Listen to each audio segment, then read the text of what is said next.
afternoon. I'm Shawn Yao, and this is One News Now. Key officials from the government's COVID-19 response were among the first to receive SINOVAC shots today. Food and Drug Administration Director General Eric Domingo joins us on the line to tell us about his personal experience. Good afternoon, Dr. Domingo. How are you feeling after getting the SINOVAC shot? Hi, good afternoon, Sean. Yeah, well, I don't feel different. I didn't get any pain, and so far I'm waiting for any side effect to come in, but I'm okay. All right, that's very good to hear, Doc. Now, do you think this so-called symbolic vaccination will help address vaccine hesitancy among Filipinos? Well, that's our hope. As a healthcare worker, as someone who sees patients, and then I had my shot taken at the Philippine General Hospital where I work as an ophthalmologist. I do hope that at least people get a sense that when we say we know it's safe, that we mean it, and that we will not allow anything to be used on them that we will not take ourselves. All right, loud and clear, Doc. But can we clarify, because earlier, as early as or last week or 2 weeks ago, you yourself suggested against inoculating healthcare workers with SINOVAC shots. But I guess your stand on the matter has changed since then. And can you care to share what changed your mind on the matter? No, well, the FDA recommendation says that maybe, it's not the best shot for people who actively and have direct contact with COVID-19 patients, no? And that we do allow it for people who are clinically healthy, who are 18 to 59 years old. So I took the shot because I'm 52 years old, I'm clinically healthy, I'm a healthcare worker, but I do not take care of COVID-19 patients directly as an ophthalmologist. So it really fits me. However, the government did give it as an option to others who might not be willing to wait for another vaccine. And, we hope that, people get it if they feel comfortable with it. All right, so basically your recommendation still stands. Thank you for clarifying that matter. We also have presidential spokesperson Harry Roque earlier announcing that Sinopharm, not SINOVAC, Sinopharm, has already applied for an EUA. Do you have the latest on this? Well, we're having that checked right now, no, because it's in lupa day to day, so the FDA office is closed. We do have applications sometimes that come in online, so I'm going to have it checked tomorrow. But as of Friday afternoon, when I left the office, we didn't have any applications yet. All right, I guess we'll check back in with you again tomorrow. Now, this begs me to ask, how are the EUA applications of other vaccine manufacturers going so far? Also, if you have the latest on the arrival of other vaccine brands. Well, we have pending right now the application of Gamaleya, the Sputnik vaccine. We're still waiting for some documents for them to comply with so that we can finish evaluating that. Then the other one is the Indian vaccine from Bharat Biotech, but we haven't received any trial data on that yet, so we don't really have any basis to evaluate the safety and efficacy. All right, thank you for sharing your personal experience and updating us on the latest on vaccines. That was FDA Director General Dr. Eric Domingo. And some uniformed personnel under the National Police Force were also vaccinated with SINOVAC shots today. For the details, Pat Mangune joins us live from Camp Crame in QC. Hi, Pat. How many PNP officers have received the jab so far? Sean, some 800 police medical officers, health workers, and non-uniformed personnel under the PNP General Hospital are set to be inoculated. They are the personnel also assigned not just in the hospital, but as well as in the PNP's molecular laboratories and quarantine facilities. In today's ceremonial vaccination in Camp Crame, the officials who took the first shots were the Director of the PNP Health Service, Brigadier General Luisito Magnaye, together with PNP-GH Chief, Dr. Lieutenant Colonel Cleto Manongas, and PNP-GH Deputy Chief, Dr. Lieutenant Colonel Raymond Ona. They have also scheduled 200 personnel per day for 4 days to complete the vaccination. The PNP says all of whom agreed to receive the shots. They will be monitored for 24 hours in case some side effects appear. Sean, although the PNP says the vaccination among their ranks is not mandatory, they still hope to convince the remaining 25% of their members who are still hesitant to get vaccinated. Sean? So just to reiterate, Pat, no adverse effects from the 800 recipients of the vaccine from SINOVAC earlier today.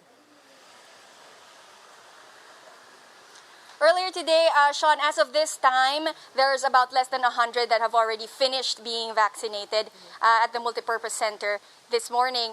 But we still have to wait for further details, whether some of them have shown symptoms or maybe side effects. Sean? All right, thank you for that update. That was News 5's Pat Mangune reporting to us live from Camp Crame. Health Secretary Francisco Duque III personally appealed to medical frontliners at the Lung Center of the Philippines in Quezon City to trust in SINOVAC's vaccine.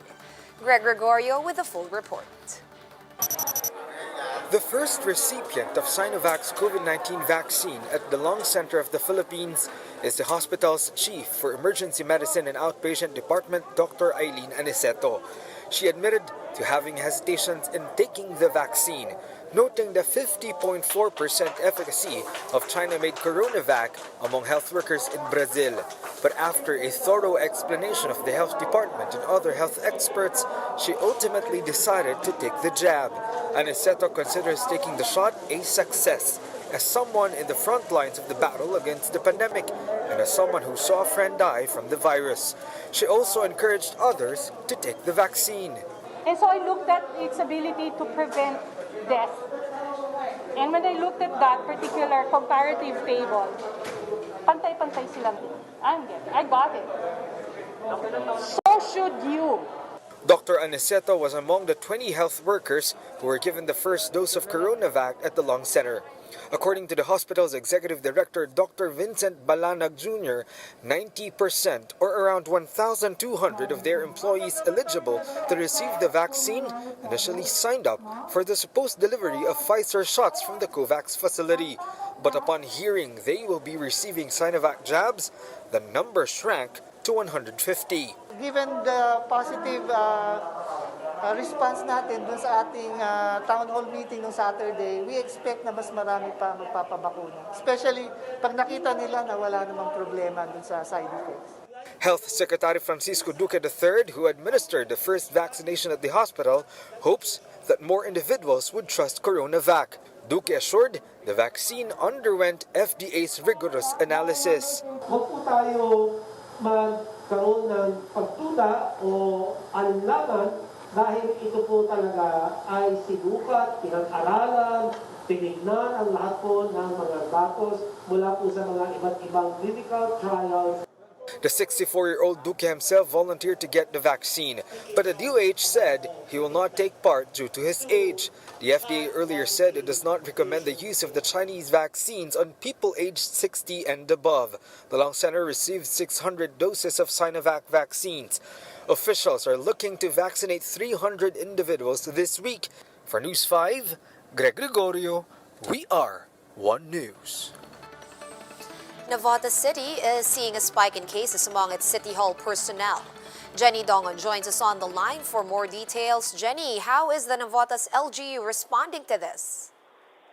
Sean, the local government of NAVOTAS will extend the granular lockdown imposed in the City Hall building and annexes. Initially, the lockdown was scheduled from February 24 to 28 only. But because of the continuous spike in COVID-19 cases among City Hall employees, Mayor Toby Tiangco decided to extend it until March 9.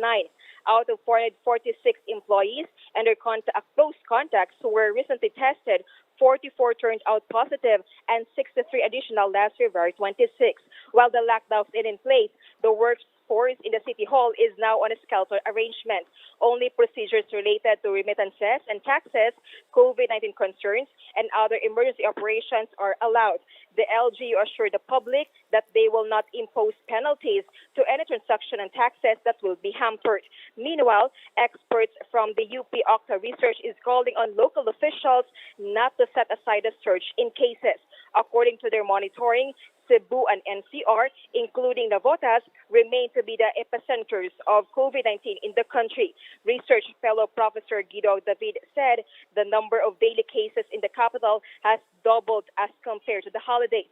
Sean, Mayor Toby Tiangco clarifies that they will not implement a citywide lockdown despite the threat of the virus. He says the least they can do is to intensify testing, contact tracing, and to ensure the observance of health protocols. Sean. Thank you so much. That was News 5's Jenny Dongon joining us over the phone. For more updates, visit News 5, the Philippine Star, and Business World online. Visit our website, onenews.ph, for more in-depth analysis. You can also catch One News on the Signal Play app. Register for a free account at www.signalplay.com and stream One News live anytime, anywhere. I'm Sean Yao. We are One News.